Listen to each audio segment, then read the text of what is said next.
Good. The first poem is about a shoe. It's a pink shoe that I found at Nordstrom. You know, it's really expensive, so I wanted to write about a shoe. So I'll go ahead and start. Pink satin, Prada, don't push my buttons. Those feathers, don't they look soft? Air-like, angel-like, and holy, almost like gladiator sandals built for a girl. But a hooker would wear them. Run like a girl, I bet I could run in these. Cry like a girl, I'd cry for a pair of these. $990, I'd cry for the price alone. Hear the clicking and clacking in the hallway, look in the direction of the sound. Can't you see everyone move their eyes towards the shoes? Focused attention because they are just so different. Unique and loud, but really, everybody is just judging you because they are pink. Would Mary Wollstonecraft recline and ponder about rational creatures if, instead of flattering their fascinated graces and viewing them as if they were in a state of perpetual childhood, unable to stand alone, she viewed them standing in these shoes? Would Simone de Beauvoir showcase the second sex in these, or Susan B. Anthony march along 1,000 others? Would Gloria Steinem, the mother of feminism, stand tall in these shoes?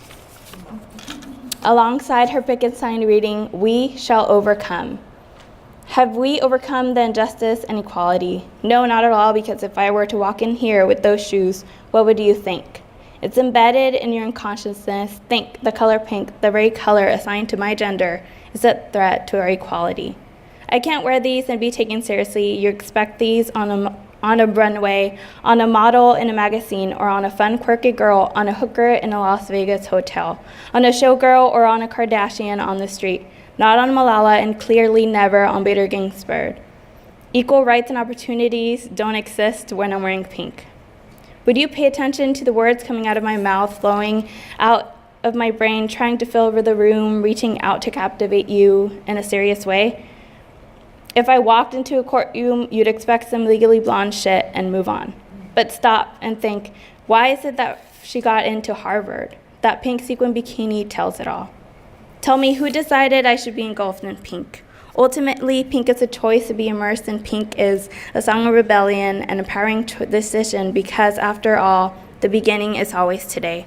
To be whirlwinds of magenta, watermelon, rose and rosé, peach and strawberry, crepe and blush, flamingo and coral and punch and rouge, rosewood and lemonade, berry and apparently a lot of champagne.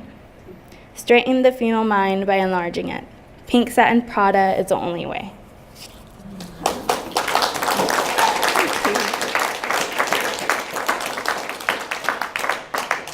Thank you. The second poem is written about my mom. She keeps a lot of orchids around the house, and so that kind of inspired this poem. It's titled Orquídea. Green, lengthy strands of leaves circle the crystallized ceramic vase.